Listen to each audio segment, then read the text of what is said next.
Good morning. आज आपण नवीन topic चालू करणार आहे. आतापर्यंत आपण दोष दृश्य विज्ञान बघितलं होतं आणि बऱ्यापैकी सगळं फर्स्ट इयरचंच होतं सिलेबस. दोष, धातू, स्रोतसे, मग त्याची दृष्टिलक्षणे, हा सगळा पार्ट आपला झालेला आहे. आता मेन पार्ट जो आहे रोगनिदानचा, तो आता आपण चालू करणार आहे. रोगनिदान सिलेबस पॉईंट आहे रोगनिदान पेपर 1, त्याच्यातला पार्ट बी. आणि पार्ट बीमध्ये जो चौथा सेक्शन दिलेला आहे त्याला हेडिंग दिलेलं आहे निदान पंचक विज्ञान. तर हे आपण आजपासून सुरू करणार आहोत.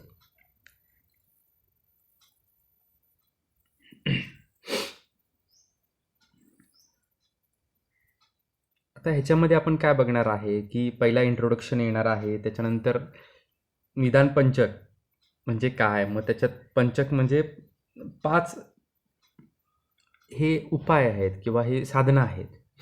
तर त्या प्रत्येक साधनाचा इन डिटेल आपल्याला पुढे सिलेबसमध्ये अभ्यास करायचा आहे. आणि मग त्या 5 साधनांशी रिलेटेड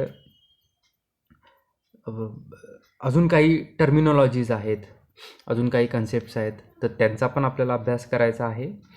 आणि हे जे निदान पंचक आहे हे आता जे आपण अभ्यास करणार आहोत, तर जो रोगनिदान पेपर 2 पार्ट आहे, म्हणजे इथे आपण निदान पंचक म्हणजे काय हे बघणार आहोत. तर निदान पंचकाचा उपयोग काय असतो मेन, की एखादा व्याधी जाणून घ्यायचा असेल तुम्हाला किंवा एखादा डिसीज याचं नॉलेज मिळवायचं असेल तर त्याच्यासाठी ह्या निदान पंचकाची गरज लागते.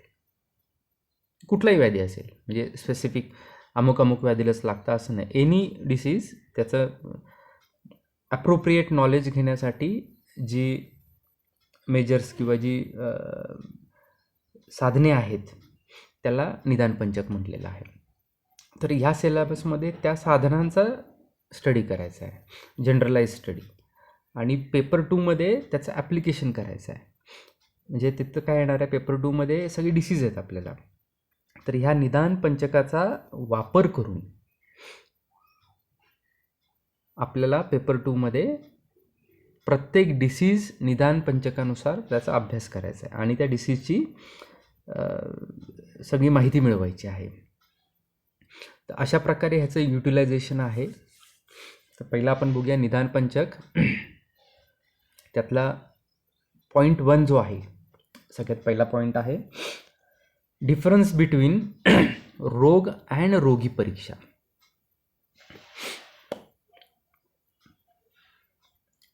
रोग परीक्षा आणि रोगी परीक्षा ह्याच्यातला फरक.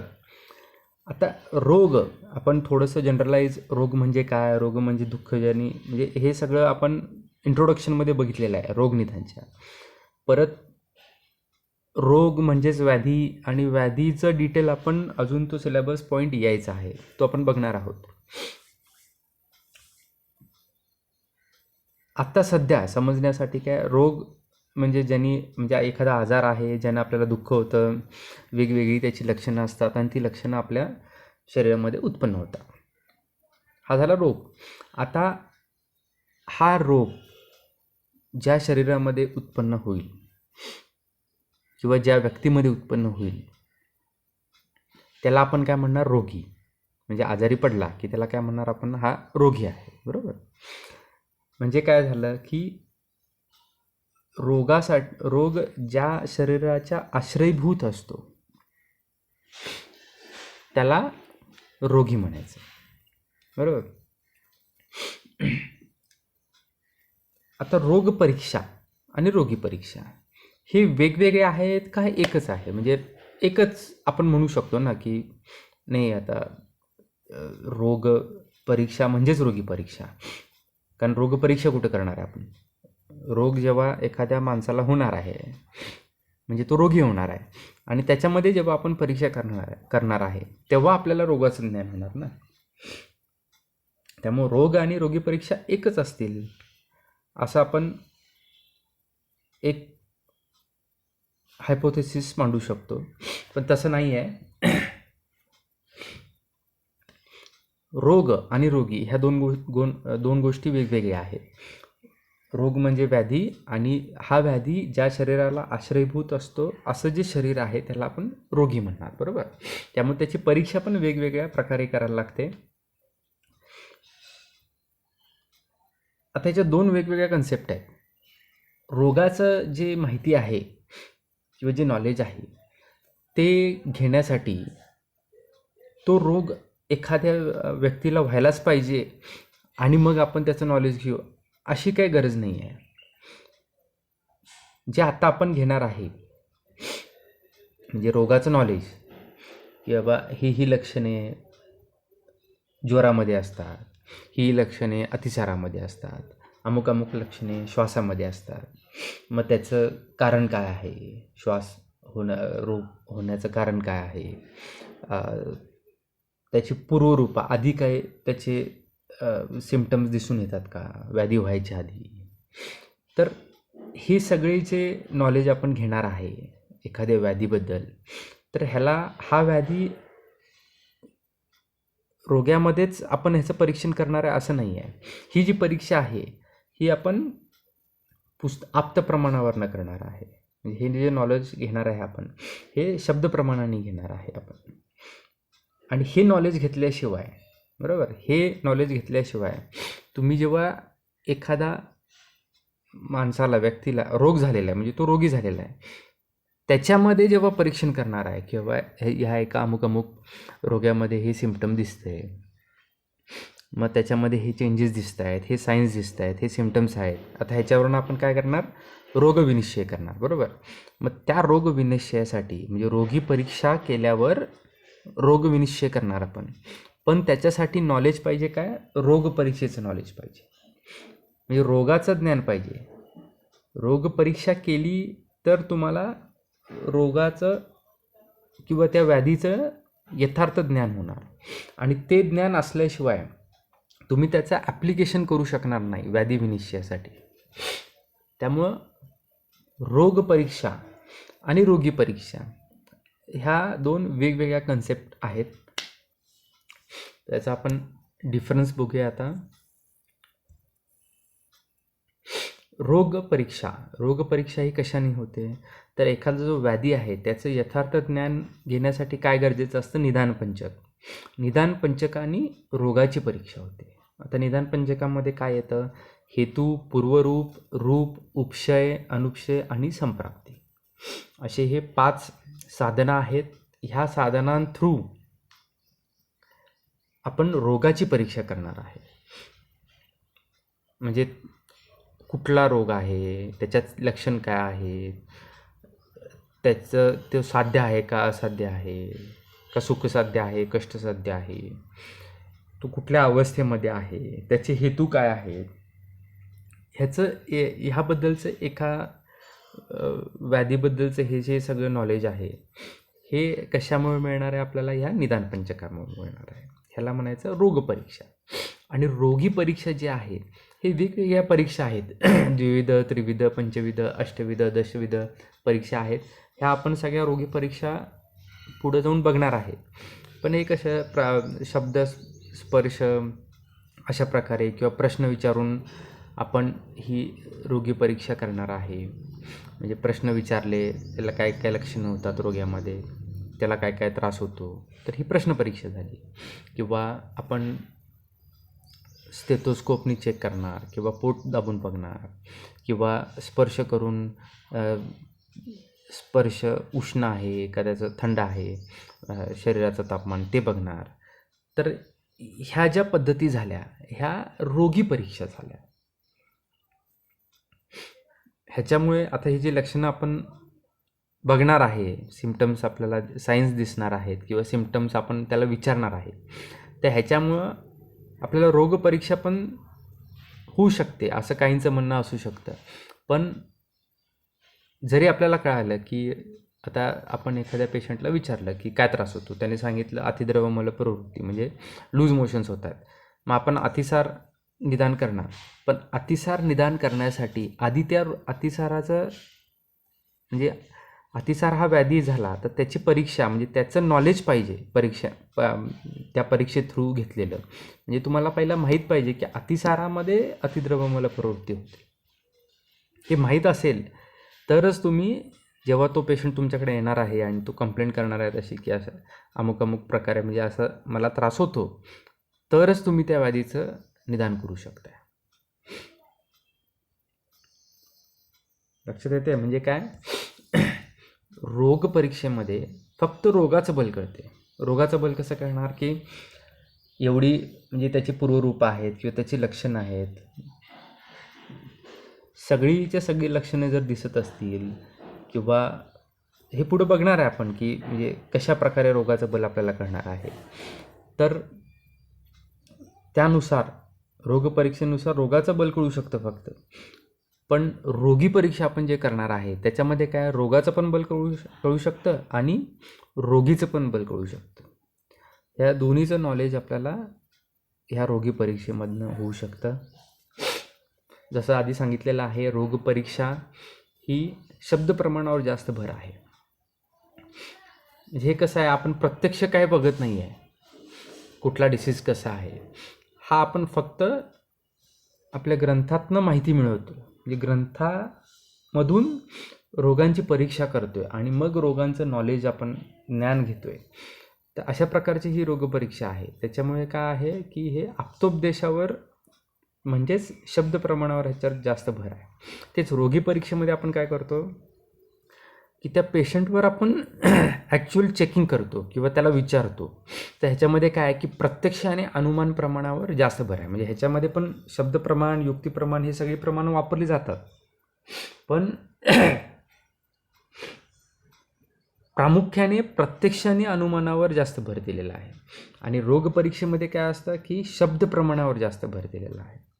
म्हणजे अमुक अमुक ग्रंथामध्ये हे लक्षण दिलेलं आहे म्हणून आपण, आणि ह्या व्याधीचं हे लक्षण आहे म्हणून आपण तो व्याधी आहे असं कन्फर्म करतो. म्हणजे हे शब्द प्रमाण झालं. आणि त्या पेशंटमध्ये ते लक्षण दिसतंय का नाही किंवा त्याला विचारून आपण कन्फर्म करतो, हे झालं प्रत्यक्ष आणि अनुमान प्रमाण. म्हणजे एखादा पांडू रोग आहे त्याच्यामध्ये त्याच्या स्किनचा कलर पांडू आहे का नाही हे आपण प्रत्यक्ष बघणार. म्हणजे प्रत्यक्ष प्रमाणाचा आपण ह्याच्यात उपयोग केलेला आहे, वापर केलेला आहे. आणि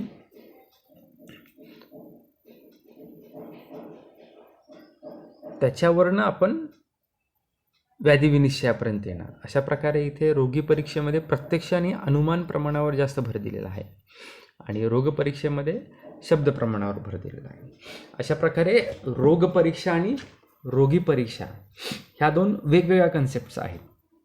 तर हा जो फोर्थ पॉईंट आपण फोर्थ सेक्शन बघतोय पार्ट बी मधला, तर हा फोर्थ सेक्शन जो आहे हा रिलेटेड टू काय आहे, रोग परीक्षेशी रिलेटेड आहे, म्हणजे निदान पंचक विज्ञान. आणि जो पुढचा 5वा सेक्शन आहे त्याच्यामध्ये आपण काय बघणार आहे, रोगी परीक्षा. मग द्विविध परीक्षा कुठली आहे, त्रिविध, अष्टविध, मग त्याच्यामध्ये नाडी परीक्षा असेल, मलपरीक्षा, मूत्रपरीक्षा, किंवा हे जे परीक्षा आहेत वेगवेगळ्या परीक्षा विधी आहेत, कुठल्या प्रकारे आपण रोगी परीक्षा करतो, तर हे सगळं आपण पुढच्या सेक्शनमध्ये हे सगळं आपल्याला आहे. अष्टविध, दशविध, त्रिविध, पंचविध, षडविध, तर ह्या सगळ्या परीक्षांचे प्रकार आहेत. बेसिक इथं काय आहे की डिफरन्स काय आहे की रोगी परीक्षा वेगळी आहे आणि रोगपरीक्षेमध्ये आपण त्या व्याधीशी रिलेटेड नॉलेज घेतो आणि रोगी परीक्षेमध्ये काय की त्या रोग्याचं नॉलेज घेतो. म्हणजे त्या रोग्याचं काय प्रकृती आहे, त्याची पल्स रेट काय आहे, हार्ट रेट काय आहे, त्याच्या कुठलं स्रोतदुष्ट आहे, त्याच्यामध्ये लक्षणं कुठली दिसतात, आणि ती परीक्षा करून आणि आपण मिळवलेलं जे रोगपरीक्षे थ्रू जे रोगाचं नॉलेज आपण ऑलरेडी मिळवलेलं असतं त्याचा वापर करून मग आपण व्याधी विनिश्चय करतो. लक्षात येते? म्हणजे एखाद्या डिसीजचं डायग्नोसिस करण्यासाठी तुम्ही त्यावेळेस जेव्हा निदान करणार त्यावेळेस काय करणार, पहिला रोगी परीक्षा करणार. रोगी परीक्षा केल्यानंतर मग ऑलरेडी तुम्ही रोगपरीक्षा ही तुमच्या म्हणजे अभ्यास जेव्हा हे second year, third year, fourth year जेव्हा तुम्ही हे डॉक्टरकीचा कोर्स कंप्लीट करताय त्यावेळेस तुम्ही रोगपरीक्षा केलेली आहे. त्या नॉलेजचा वापर करून मग तुम्ही व्याधी निश्चय करणार, व्याधी विनिश्चिती करणार. अशा प्रकारे दोन्हीचा वापर करायला लागतो. रोगीपरीक्षा आणि रोगपरीक्षेचा वापर आपल्याला व्याधी निदानासाठी, रोग निदानासाठी करायला लागतो. पुढचा पॉईंट आहे इम्पॉर्टन्स ऑफ निदान पंचक. जे आपण निदान पंचक बघणार आहे त्याचं महत्त्व काय आहे, कशाला निदान पंचक बघायचं. तर याच्यात सगळ्यात महत्त्वाचं पहिला निदान पंचक म्हणजे काय आहे, त्याच्यामध्ये काय काय येतं हे पण माहीत पाहिजे. माधव निदान पहिला अध्याय 4था श्लोक, त्याच्यामध्ये दिलेला आहे निदान पंचक काय काय असतं. निदानम पूर्वरूपाणी रूपाणी उपशयस्तथा संप्राप्ती च इति विज्ञानम रोगाणाम पंचधा स्मृतम.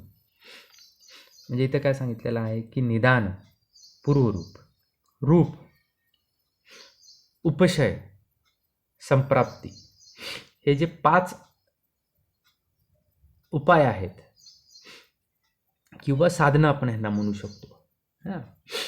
ह्यांच्यामुळं काय होतं, रोगांना विज्ञानम म्हणजे रोगाणाम विज्ञानम म्हणजे रोगांचं ज्ञान मिळतं ह्या 5 साधनां थ्रू. अशा ह्या 5 साधनांना आपण काय म्हणायचं, निदान पंचक म्हणायचं. म्हणजे हे निदान पंचक म्हणजे काय आहे की एखादं व्याधीचं ज्ञान मिळवण्याची साधनं आहेत. म्हणजे ह्या निदान पंचकाच्या प्रत्येक 5 आहेत हे, प्रत्येक साधनामुळे तुम्हाला व्याधीचं ज्ञान होतं. वेगवेगळ्या प्रकारे व्याधी तुम्हाला समजला जातो.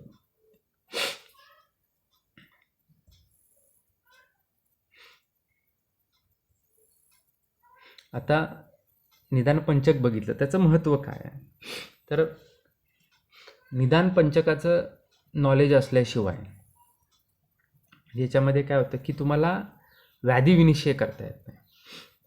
बरोबर. मग व्याधी विनिश्चय जर केला नाही आणि तुम्ही डायरेक्ट नुसतं लक्षण दिसलं आणि त्याच्यानुसार चिकित्सा केली तर जी निश्चित फलप्राप्ती आहे ती मिळेलच ह्याची काही गॅरंटी नसते. जे आपल्या आयुर्वेदानुसार काय दिलेलं, पहिला तुम्ही व्याधी विनिश्चय करायला पाहिजे. व्याधी विनिश्चय केला मग त्यानुसार चिकित्सा केली तर तुम्हाला निश्चित फलप्राप्ती म्हणजे चिकित्सेची फलप्राप्ती म्हणजे काय की तो रोगी स्वस्थ व्हायला पाहिजे. तर अशा प्रकारे हे निदान पंचकाचं महत्त्व आहे. आणि व्याधी विनिश्चय हे तुम्हाला निदान पंचकाशिवाय करता येत नाही.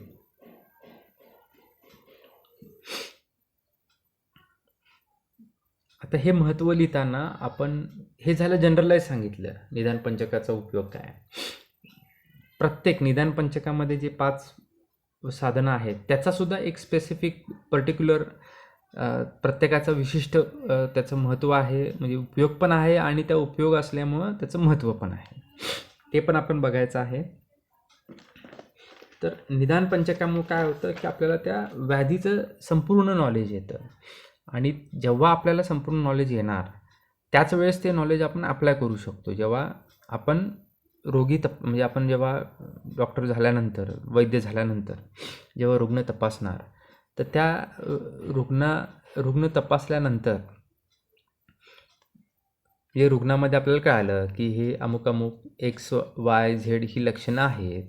बरं, हे रुग्ण तपासल्यानंतर त्याचा पल्स रेट एवढा आहे, त्याचं श्वसनवेग एवढा आहे, ब्लड प्रेशर एवढा आहे, त्याच्यामध्ये ही लक्षणे आपल्याला दिसून येतं म्हणजे चिन्ह त्या शरीरामध्ये आणि त्यांनी सांगितलेलं लक्षणं. तर हे सगळ्याचं आपण तपासल्यानंतर आपल्याला माहिती मिळाली. पण मग निदान कसं करणार, जर तुम्हाला त्या व्याधीचंच नॉलेज नसेल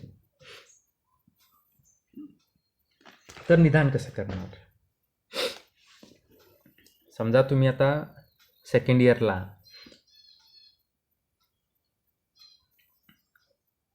एखादी सिस्टीम किंवा त्या सिस्टीममधले व्याधी सगळे ऑप्शनला ठेवून दिले आणि त्याचा अभ्यासच केलेला नाही आणि तुम्ही डॉक्टर झाल्यानंतर तोच पेशंट तुमच्याकडे आला, त्याला तुम्ही तपासल्यानंतर डायग्नोसिसपर्यंत यायला पाहिजे, पण तुम्ही त्या डिसीजचा अभ्यासच केला नसेल, त्या डिसीजचं नॉलेजच तुम्हाला नसेल तर तुम्ही डायग्नोज करू शकणार नाही. तर हे निदान पंचकाचं इम्पॉर्टन्स आहे की याच्यामुळं काय रोग ज्ञान होतं तुम्हाला, रोगाची माहिती होती, संपूर्ण माहिती होते. आणि रोगाची संपूर्ण माहिती घेतलं तरच तुम्ही व्याधी विनिश्चय करू शकता. आणि व्याधी विनिश्चय केला आणि त्याच्यानंतर चिकित्सा दिली तरच तुम्हाला त्या चिकित्सेचं फलप्राप्ती मिळू शकते. इंडिव्हिज्युअल जे निदान पंचक आहे त्यात प्रत्येक साधन त्याचा एक वेगवेगळा उपयोग दिलेला आहे. त्यातलं पहिलं जे आहे ते हेतू म्हणजे कारणं, की निदान हे आपण बघणार आहे प्रत्येक साधन डिटेलमध्ये. सध्या महत्त्व बघण्यासाठी हेतू म्हणजे कारणं आहेत. तर त्याच्यामुळं काय कळतं की बाबा ठराविक हेतूमुळं आपल्याला कळू शकते की हा व्याधी होतो. म्हणजे फॉर एक्झाम्पल आता आपण काहीतरी एखाद्याने 4 दिवसापूर्वीचं शिळं अन्न खाल्लं, म्हणजे आपल्याला कळू शकतं आता हिने हे खाल्लेलं आहे, त्याला पुढं जाऊन जुलाबाने उलट्या चालू होणार आहेत. म्हणजे हे हेतूवरनं आपल्याला पुढं व्याधी कळालेला आहे. तर त्या प्रकारे निदानामुळे हेतूंमुळे विशिष्ट रोगांचं ज्ञान होतं. आता हे जर हेतू आपल्याला माहीत असतील, म्हणजे आता एखादा व्याधी झालेला आहे, म्हणजे फॉर एक्झाम्पल पांडुरोग घ्या, त्याच्यामध्ये मृतभक्षणजन्य पांडू झालेला आहे. याच्यामध्ये काय बाबा हा माती खाणे, मृदभक्षण, तर हा हेतू झाला. म्हणजे ते माती विशिष्ट प्रकारचे खाल्ल्यामुळं त्याच्यामध्ये पांडू हा रोग उत्पन्न झाला. मग हे माहीत असेल तर आपण त्याला पहिला काय चिकित्सा करणार, म्हणजे त्याचा तो पांडू आहे तो बरा करणार आणि त्याच्यानंतर त्याला निदान परिवर्जन सांगणार. म्हणजे काय की बाबा माती खाऊ नकोस. मग त्यानं जर तो जो हेतू आहे मृदभक्षणाचा तो जर टाळला तर परत त्याला पांडुरोग होणार नाही. ह्याला म्हणायचं अपुनर्भव चिकित्सा. म्हणजे तो हेतू टाळल्यामुळे त्याला परत तो आजार होतच नाही. त्यासाठी काय पहिला जो आजार झालेला आहे आता त्याला बरं करायला पाहिजे आणि त्याच्यानंतर हेतू परिवर्जन सांगायचं. तर असं आणि हे कधी होऊ शक्य आहे तर हेतू पहिला माहीत पाहिजे तुम्हाला. हेतूंचं ज्ञान मिळाल्याशिवाय हे निदान परिवर्जन तुम्ही करू शकत नाही. त्याप्रमाणेच निदान परिवर्जनाचा दुसरा पण आपण उपयोग कसा करू शकतो की ज्याला काय रोगच नाही आहे, अशांमध्ये पण त्यांच्या स्वास्थ्य रक्षणासाठी पण करू शकतो. म्हणजे 4 दिवसापूर्वीचं शिळं अन्न खाल्ल्यावर पुढं जाऊन जुलाबाने उलट्या होणार आहे, विसूचिका होणार आहे, हे जर तुम्हाला माहीत असेल तर त्या प्रकारचं अन्न किंवा त्या प्रकारचे हेतू आपण पहिल्यापासूनच टाळायचे, जेणेकरून आपलं जे स्वास्थ्य आहे ते टिकून राहणार. म्हणजे काय स्वास्थ्य रक्षण होणार. तर हे पण आपल्याला करता येऊ शकतं. पण हे कधी ह्यासाठी पण हेतूंचं ज्ञान आपल्याला माहीत पाहिजे. पुढं आहे पूर्वरूप प्रयोजन. तर पूर्वरूप म्हणजे काय की भविष्यात व्याधी होणार आहे ते थोडं आधी कळणार आपल्याला. म्हणजे हे काय ज्योतिषशास्त्राचा याच्यात काय संबंध नाही आहे. तर जसं आता आपण आजारी पडणार असेल किंवा ताप येणार असेल तर पहिला आपल्याला भूक कमी होते लागायची, चव लागत नाही, थोडं अंग गळून गेल्यासारखं वाटतं, थंडी वाजायला चालू होते, अशक्तपणा येतो. मग नंतर आपल्याला माहीत असते की आता आज हे लक्षणं दिसलीत तर उद्यापासून आपल्याला ताप येणार आहे किंवा पुढं जाऊन काहीतरी आपण आजारी पडणार आहे. तर ही जी लक्षणं आहे, विशिष्ट लक्षणं दिसतात काही व्याधींमध्ये, ज्यांच्यावरून आपण पुढच्या भविष्यातल्या व्याधीचं ज्ञान घेऊ शकतो, तर त्याला आपण पूर्वरूप म्हणतो. मग त्याच्यामुळे काय होतं, भावी व्याधी ज्ञान होतं आपल्याला. आता 2 दिवसांनी जर ताप चालू होणार आहे हे आपल्याला कळालं आजच, किंवा उद्यापासून ताप येणार आहे, ही लक्षणं जी अरुची आहे, अंगमर्द आहे, की ह्या ठराविक लक्षणांना कळालं की आता उद्या आपल्याला ताप होणार आहे. समजा आजच आपण त्याच्यावर प्राथमिक चिकित्सा चालू केली, म्हणजे ज्वराच्या केसमध्ये जर आपण लंघन दिलं तर काय होणार आहे, भविष्यात येणारा ज्वर म्हणजे उद्या किंवा परवा दुसऱ्या दिवशी किंवा तिसऱ्या दिवशी येणार असेल तर काय होणार आहे, त्याचं ताकद कमी होतं, म्हणजे त्या रोगाचं बल कमी होतं, बरोबर. किंवा जर तुम्ही त्याच्या अगदी म्हणजे प्री स्टेजमध्ये जेव्हा हा व्याधी असतो त्याच वेळेस ट्रीटमेंट केलं तर काय होणार आहे, तो व्याधीच होणार नाही पुढे. त्यामुळं हे पूर्वरूपांचं जे महत्त्व आहे ते काय आहे की भावी व्याधी ज्ञान होतेच, पण भावी व्याधी ज्ञान आधीच आपल्याला झालं तर त्यानुसार आपण मेजर्स घेतले किंवा ट्रीटमेंट दिली तर काय त्या होणाऱ्या व्याधीपासून पण आपल्याला संरक्षण मिळू शकतं. तसंच ह्याचा दुसरा उपयोग काय की संदिग्ध व्याधी म्हणजे अशी लक्षणं आहेत की आपल्याला म्हणजे सिमिलर दोन व्याधींसारखं वाटतंय की व्याधी ए आणि व्याधी बी एक्झाम्पल घ्यायचं झालं तर हे दोन्हीमध्ये काही कॉमन सिम्पटम्स दिसतात. ती सिम्पटम्स जर एखाद्या आपल्याला रोग्यामध्ये जर सापडली तर आपण निश्चय म्हणजे आपण व्याधी विनिश्चय करू शकणार नाही, कारण एमध्ये पण ती सिम्पटम्स आहेत आणि बी व्याधीमध्ये पण सिम्पटम्स आहेत. अशा वेळेस जेव्हा एमधली पूर्वरूपं आपल्याला आधी दिसली असतील त्या रोग्यामध्ये तर आपण एचं डायग्नोसिस करू शकू, आणि जर बीची पूर्वरूपं दिसली असतील म्हणजे डिसीज होण्याच्या आधी काही सिम्पटम्स दिसतात ते जर आपण विचारलं त्याला, त्याची हिस्ट्री घेतली प्रॉपर, तर ते आपल्याला कळू शकणार आहे. तर त्याच्यानुसार हा जो संदिग्ध व्याधी आहे म्हणजे ए आहे का बी आहे तर ह्याच्यामध्ये आपण ए किंवा बी ह्याचं कन्फर्मेशन करू शकतो. तर अशा प्रकारे सुद्धा पूर्वरूपाचा उपयोग होऊ शकतो आणि त्याचं आणि अशा प्रकारे ते विनिश्चय जर व्याधी विनिश्चय केला तर आपण काहीतरी फायनल त्याला प्रॉपर ट्रीटमेंट आपण देऊ शकतो. हा सुद्धा उपयोग आहे पूर्वरूपांचा.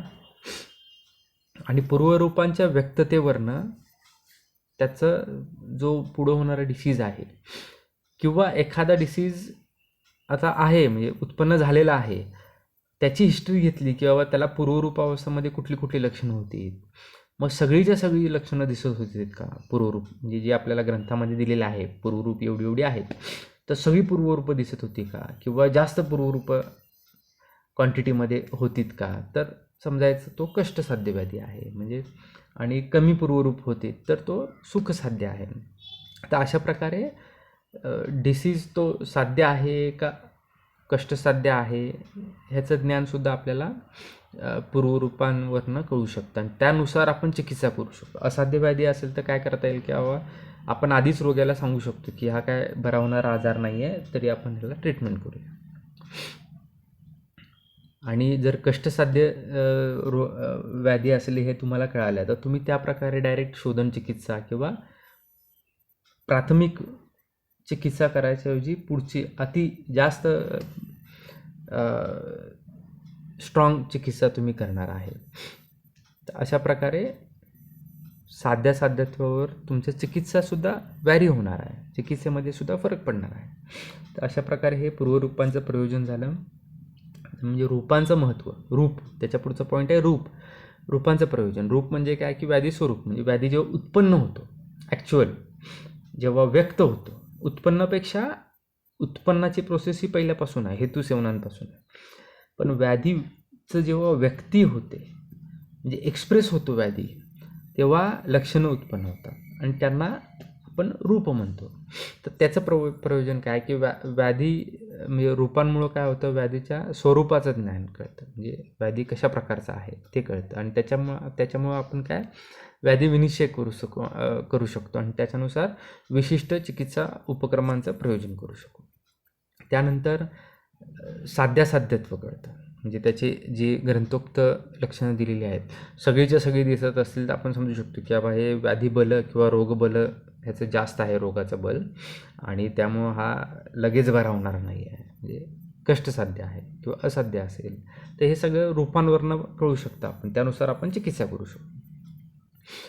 त्याचं अजून एक महत्त्व काय आहे, उपयोग काय आहे की हे अनुक्त व्याधीसुद्धा आपल्याला कळू शकतं रूपांमुळे. म्हणजे ही जी लक्षणं आहेत जो ग्रंथात वर्णनच केलेलं नाही आहे व्याधी, असा जर व्याधी पुढे भविष्यात आपल्याला बघायला मिळाला एखाद्या पेशंटमध्ये तर मग आपण काय करणार, आपण सांगणार की नाही आमच्या ग्रंथात नाही आहे, तू आता माझ्याकडे येऊ नको, हे माझ्या ग्रंथाच्या पलीकडचं आहे, असं तर नाही करणार ना. मग अशा वेळेस काय अनुक्त व्याधी निदान म्हणजे जी लक्षणं दिसतात म्हणजे जे रूप आहे त्यानुसार आपण त्याचं निदान करणार.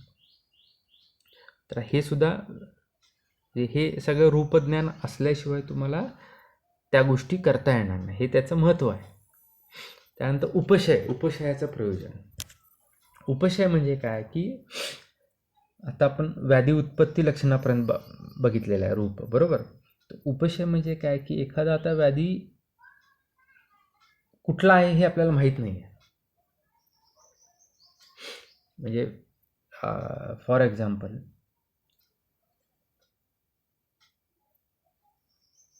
साधी गोष्ट आहे की आमवात आहे का संधिवात आहे. म्हणजे जॉईंट पेन आहे एखाद्या पेशंटमध्ये, त्याच्यामध्ये स्वेलिंग पण आहे, मग संधिवात पण असू शकतो किंवा आमवात पण असू शकतो. म्हणजे काय झालं की हा कन्फर्म नाही आहे, म्हणजे लक्षणं तर आहेत पण आपण एका निर्णयापर्यंत येऊ शकत नाही की हा कुठला डिसीज आहे. म्हणजे काय गुड लिंग म्हणजे फिक्स कळत नाही ह्याच्यामध्ये. तर अशामध्ये काय करायचं आपण, मग त्याला काय करणार, आपण त्याला स्वेदन देऊन बघणार. म्हणजे त्याला ऑइल ॲप्लिकेशन आणि त्याला स्टीम देऊन बघायचं. जर त्रास कमी झाला तर काय म्हणणार आपण, त्याला संधिवात म्हणणार. आणि त्रास वाढला तर आमवात म्हणणार. म्हणजे काय, इथं त्रास कमी झाला असं काय आपण, म्हणजे इथं आपण व्याधी विनिश्चय केलेलं नाही आहे, व्याधीचं निदान केलेलं नाही. त्याच्या आधीच आपण त्याला ठराविक उपचार देतो, म्हणजे ठराविक त्याच्यावर प्रयोग करतो की बाबा हे औषध किंवा ही आपण चिकित्सा करून बघूया. आता चिकित्सेसारखंच आहे उपशय, पण व्याधी विनिश्चयाच्या आधी जे आपण करणार त्याला उपशय म्हणणार. उपशय म्हणजे काय की त्याला आपण जसं आता स्नेहस्वेदन दिलं, आता संधिवात जर असेल तर त्याला बरं वाटणार, मग बरं वाटलं तर उपशय म्हणायचा. आणि जर आमवात असेल तर काय होणार आहे, त्याला बरं वाटणार नाही, त्याचा त्रास वाढणार आहे त्या स्नेहस्वेदनामुळे, तर त्याला म्हणणार आपण अनुपशय म्हणणार. मग ह्या उपशय अनुपशयाच्या ज्ञानावरनं हे आपण डिटेल उपशय अनुपशय आपण पुढे बघणार आहे. तर त्याच्यामुळे काय होणार, अशा प्रकारे जे गुढलिंग व्याधी आहेत त्याचंसुद्धा आपण विनिश्चय करू शकतो. त्यानंतर संप्राप्ती, जो शेवटचा पॉईंट आहे संप्राप्ती. तर संप्राप्तीचं महत्त्व काय आहे, त्याचं प्रयोजन काय आहे. तर व्याधीमध्ये जे दोष आहेत त्याचं सगळी अंशांश कल्पना आपल्याला त्याचं ज्ञान होतं, व्याधीचं बलाचं ज्ञान होतं, कालज्ञान होतं. तर ह्या प्रकारचं ज्ञान आपल्याला मिळतं. म्हणजे नुसता व्याधी कुठला आहे हे कळून काय उपयोग आहे, तो कुठल्या दोषांचा आहे, किती दोषांचा आहे, कुठल्या गुणांनी वाढलेला आहे, त्या व्याधीचं बल किती आहे, त्याला काल कुठला म्हणजे फेवरेबल काळ आहे का, हे सगळं तुम्हाला ह्याची माहिती मिळाली तर तुमचं ट्रीटमेंट किंवा चिकित्सा सक्सेसफुल होणार आहे. त्यामुळं संप्राप्तीचं ज्ञान, संप्राप्तीची माहिती असेल तर तुम्हाला ह्या सगळ्या गोष्टींची कल्पना येणार आहे. तर अशा प्रकारे ह्या पाचीचं मिळून ही जी पाची साधने आहेत ह्याचं प्रत्येकाचं एक एक उपयोग आहे आणि त्यानुसार त्याचं महत्त्व आहे. आणि ह्या सगळ्यांचं एकत्रित जेव्हा आपण करतो त्यावेळेस आपल्याला निदान पंचकाचं महत्त्व मिळतं. म्हणजे हे आता ही सगळी 5 जी साधनं आहेत, व्याधीचं ज्ञान वेगवेगळ्या प्रकारे होतं, पण ह्याच्यातल्या कुठल्याही एका साधनामुळे संपूर्ण व्याधी आपल्याला कळत नाही. म्हणजे फक्त आता हेतू असतील, हेतूचं ज्ञान आपण घेतलं, आता बाकी मग पूर्वरूप, रूप, उपशय, संप्राप्तीचं कशाला नॉलेज घ्यायची गरज आहे. हेतूंमुळं आपल्याला व्याधी कळतो, मग पास झालं तेवढं. तर तसं होत नाही. तुम्हाला हे पाचही साधनांचं जेव्हा तुम्ही यथार्थ ज्ञान घ्याल,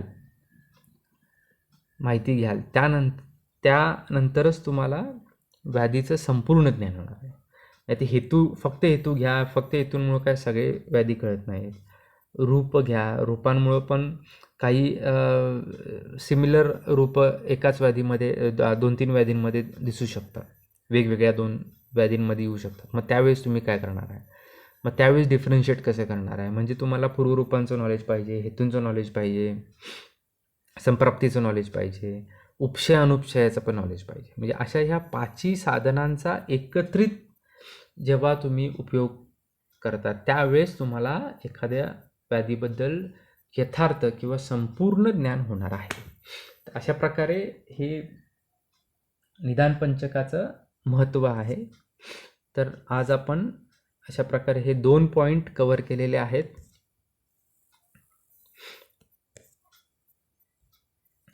पहिला आहे रोग आणि रोगी परीक्षा ह्याच्यातला difference, that is point number 1. आणि पॉईंट नंबर 2 हा इम्पॉर्टन्स ऑफ निदानपंचक. जे निदानपंचक हे म्हणजे काय आणि त्याचं उपयोग काय आहे किंवा महत्त्व काय आहे हे आपण आज बघितलेलं आहे. नेक्स्ट लेक्चरपासून आपण निदानपंचकातले जे आता तुम्हाला सांगितलेले आहेत निदान, पूर्वरूप, रूप, उपशय, संप्राप्ती, तर हे क्रमाने निदान म्हणजे काय, मग त्याचं काय काय प्रकार आहेत, त्याच्यात जे काय नॉलेज त्याचं घ्यायचं आहे ते आपण नेक्स्ट लेक्चरपासून एक एक साधन आपण बघणार आहोत. ठीक आहे. आजच्या लेक्चरपुरतं आपण इथेच थांबूया. धन्यवाद.